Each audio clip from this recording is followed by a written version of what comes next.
Welcome friends to your own channel for maths and facts. Hello friends, maths and facts YouTube ચેનલમાં આપનું સ્વાગત છે. તો મિત્રો, આપણે લેક્ચર 3માં એકદમ સરળ અને સાદા ભાગાકાર શીખી ગયા છીએ. હવે આ લેક્ચરમાં આપણે અંદરની પહેલી સંખ્યા બહારની સંખ્યા કરતાં જો મોટી હોય તો તેને કેવી રીતે ગણવા એ પ્રકારના દાખલા આપેલા છે. તો ચાલો જોઈએ. અહીં આપણને 456 ભાગ્યા 3 કરવાના કીધેલા છે. તો ચાલો, અંદરની પહેલી સંખ્યા કેટલી છે? 4. બહારની સંખ્યા શું છે? 3. તો હવે 3 કરતા તો અંદરની પહેલી સંખ્યા મોટી થઈ ગઈ. તો આ પ્રકારના દાખલાને કેવી રીતે ગણીશું?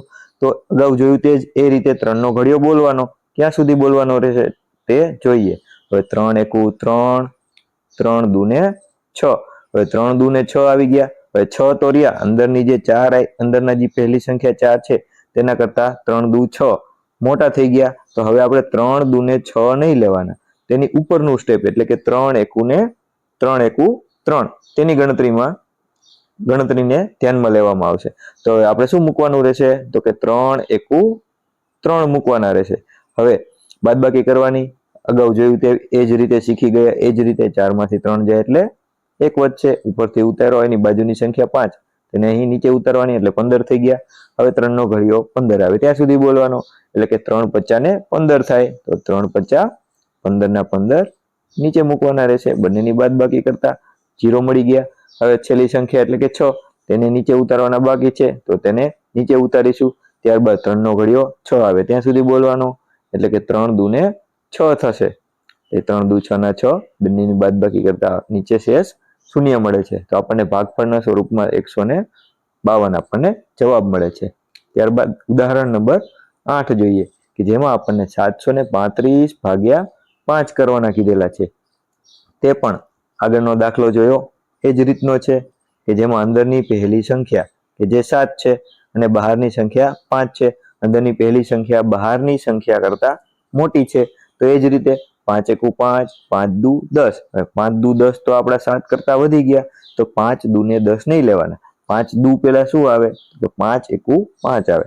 તો 5 એકુ 5, 5 એકુ એ 5 ના 1 ઉપર અને 5 નીચે લખવાના રહેશે. હવે 7 માંથી 5 જાય તો 2 વધે. પછી બાજુની સંખ્યા 3, એને નીચે ઉતારવાના એટલે કે 23 થઈ ગયા. ત્યારબાદ 5 નો ઘડિયો ફરીથી બોલવાનો.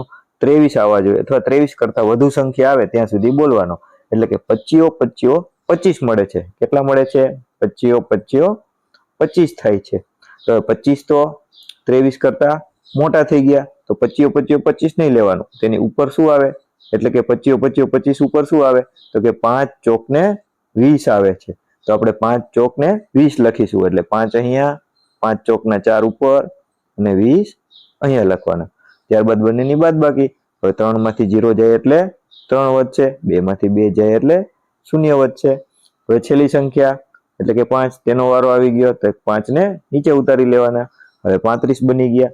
5 નો ઘડિયો 35 આવે ત્યાં સુધી બોલવાનો. 5 ના ઘડિયામાં 35, 5 છતાં ને 35 થાય, એટલે 7 ઉપર ને 35 નીચે લખવાના રહેશે. બંનેની બાદબાકી કરતા 5 માંથી 5 જાય તો 0, 3 માંથી 3 જાય તો 0, કે જેમાં 147 આપણને જવાબ મળે છે. ત્યારબાદ ઉદાહરણ નંબર 9, કે જેમાં 917 ભાગ્યા 7 કરવાના કીધેલા છે. તો આ અગાઉ દાખલા ઉદાહરણ નંબર 7 અને 8 જોયું એ જ રીતે છે, કે જેમાં અંદરની પહેલી સંખ્યા એટલે કે 9 બહારની સંખ્યા કરતા મોટી છે. 7 કરતા 9 મોટા છે. તો તેને એ જ રીતે ગણીશું, એટલે કે 7 નો ઘડિયો બોલવાનો. 9 કરતા મોટી સંખ્યા આવે ત્યાં સુધી બોલવાનો. 7 એકુ 7, 7 દુ ને 14. તો કે 7 દુ 14, 14 તો 9 કરતા મોટા થાય, એટલે કે 14 નહીં લેવાના. 7 દુ 14 નહીં લેવાના. 7 દુ 14 પેલા શું આવે? તો કે 7 એકુ 7 આવે. તો કે 7 એકુ 7. હવે 9 માંથી 7 જાય એટલે 2 વધશે. બાજુની સંખ્યાને નીચે ઉતારવાની, 1 નીચે આવશે. તો કે 7 તેરીને હવે 21 થશે. ત્યારબાદ બંનેની બાદબાકી. 21 માંથી 21 જાય એટલે 0.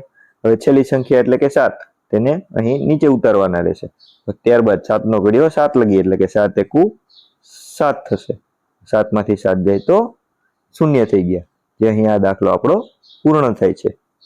અહીં મેં તમને તમારી સ્પીડ અને એક્યુરેસી બંને વધારવા માટે પ્રેક્ટિસ માટેના થોડા દાખલાઓ આપેલા છે, જેને તમારે જાતે ગણવાના છે. અને અહીં મેં તમને તે દાખલાઓના જવાબ આપેલા છે, જેને તમારે ગણી લીધા બાદ ક્રોસ ચેક કરી લેવાના અને જે દાખલાઓ ખોટા પડ્યા હોય તેને ફરીથી ગણવા, જેથી તમારી સ્પીડ અને એક્યુરેસી બંને વધશે. Thank you friends. આ વિડીયોને જોવા માટે અમારી આ ચેનલને સબસ્ક્રાઇબ કરો અને શીખતા રહો. Thank you.